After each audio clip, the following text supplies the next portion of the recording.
Karena kalau ini kita bisa lakukan, Pak, mohon maaf, apa yang menjadi harapan kita, pariwisata yang menjadi core bisnis kita, backbone kita ini akan tetap kita bisa jaga dengan baik.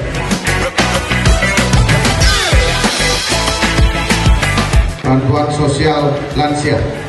Bantuan sosial lansia kami berkomitmen paket Adi Cipta Astungkara terlantik, kami akan lanjutkan program santunan lansia ini dengan jumlah Rp1 juta setiap bulan. Ya. Selanjutnya ada bantuan sosial untuk difabel atau disabilitas. Nah, untuk kaum disabilitas puniki akan kita bantu setiap bulan dengan nilai Rp1 juta niki. Dengan berbentuk kartu itu bisa ditukarkan dengan sembako, beras dan kebutuhan sembako untuk sebulannya.